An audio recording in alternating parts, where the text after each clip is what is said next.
पर हमारे लिए कोई है नहीं। यहां भी जब बच्चों को पता चल जाता है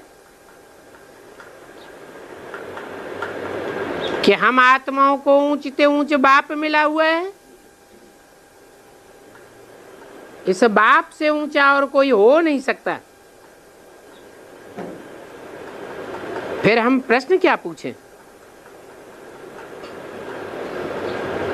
टीचर से पढ़ाई पढ़ी जाती है, गुरु से सदगति की शिक्षा ली जाती है, और यहां तो बाप टीचर गुरु एक ही पर्सनालिटी में है, फिर तो कोई बात पूछने की रह नहीं जाती है। तो देखो, सब में नंबर 1 वो है जो बच्चों को सभी कुछ समझाई देते हैं।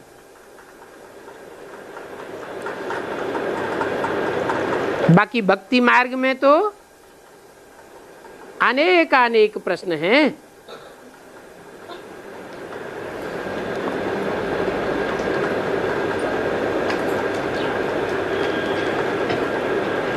और ज्ञान मार्ग में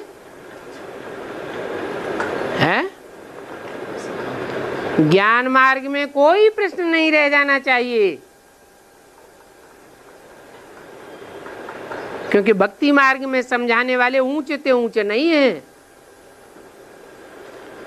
और ज्ञान मार्ग में समझाने वाला तो ऊंचे ऊंचे एक ही बाप है।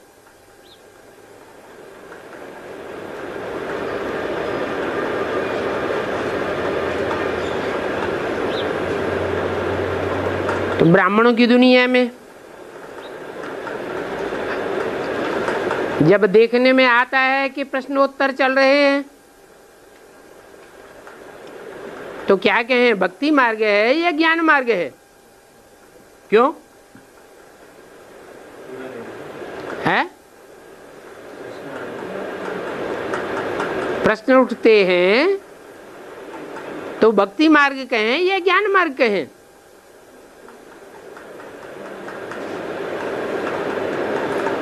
प्रश्न उठते हैं, इसका मतलब बच्चे अभी पक्का निश्चय बुद्धि नहीं बने हैं। आज निश्चय बुद्धि बनते हैं, कल माया हिलाई देती है।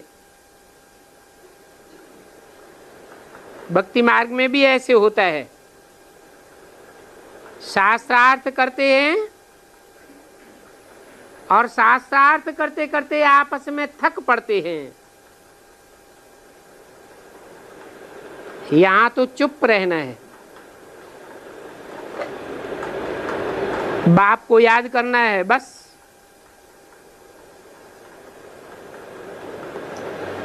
बेहद का बाप,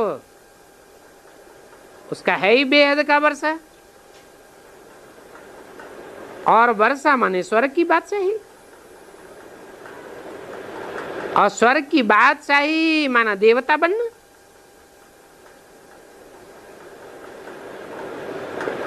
देवता माना ही दैवी गुण।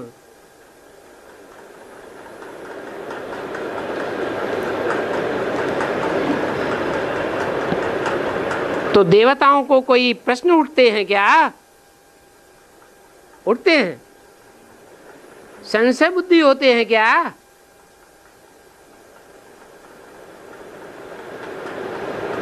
वो देवताएं अभी पास्ट हो गए हैं।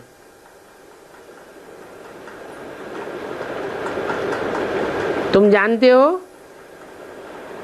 कि एक बाप को जानने से हम सभी कुछ जान जाते हैं।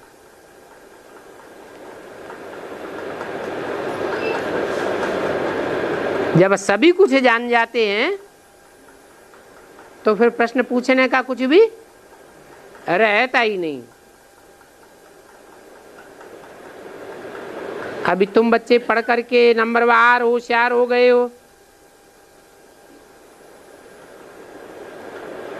जानते हो बाप माने वर्षा, और वो वर्षा भी है विश्व की बादशाही का। विश्व तो बेहद में है ना, तुम्हारा बाप भी बेहद का बाप है। तो विश्व का वर्षा माना देवता ही वर्षा,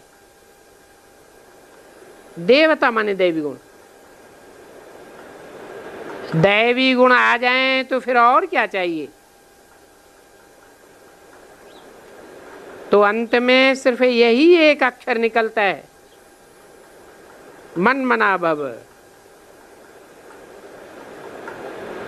बीच में विस्तार हो जाता है ज्ञान का। हो सकता है कि बाप भी पिछाड़ी में इतना ही समझावेंगे, मन मना भव।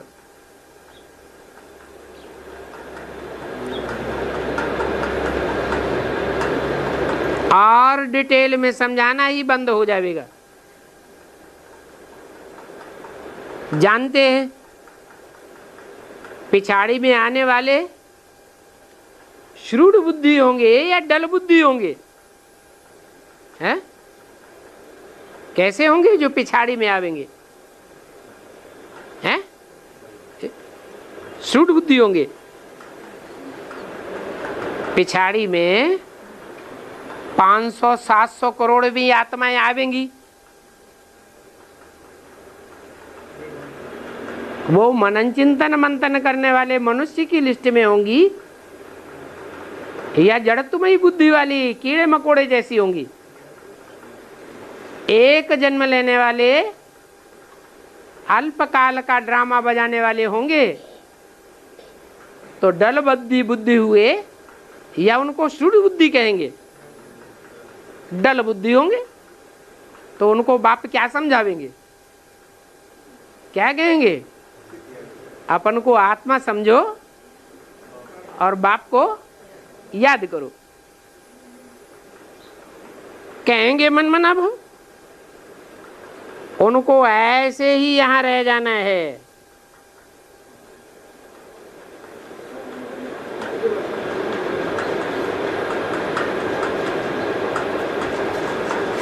उनको समझाने का कुछ रहता नहीं है जो समझावें। अभी तुम बच्चों को 84 चक्र तो समझाई दिया, बाकी कुछ समझाने को रहता है क्या? इससे आगे 85 का चक्र तो होता ही नहीं है।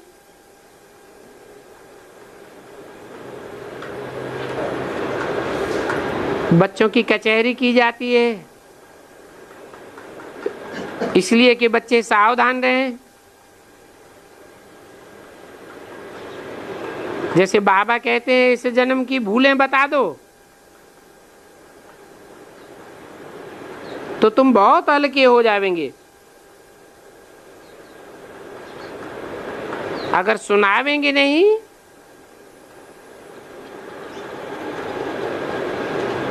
आप ही रजिस्टर में लिख देवे तो भी तो सुनाना हो गया ना।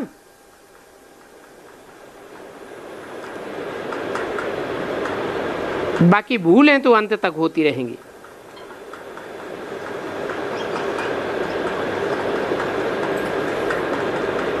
बाप को याद नहीं करते हैं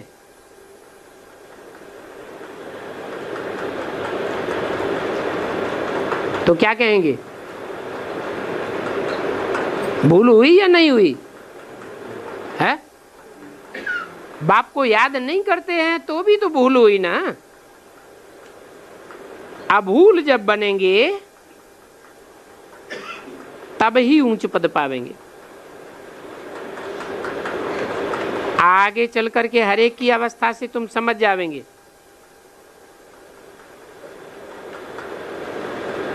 कि ये क्या पद पाने वाला है। इस समय तो अनेक भूलें होती रहती हैं। बाकी पुरुषार्थ करना चाहिए अभूल बनने का।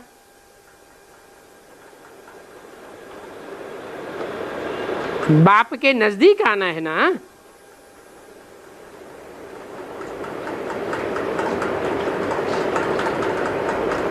नजदीक आवेंगे तो ऊंच पद पावेंगे। दूर ही रह जाएगी तो नहीं चिपक पावेंगे।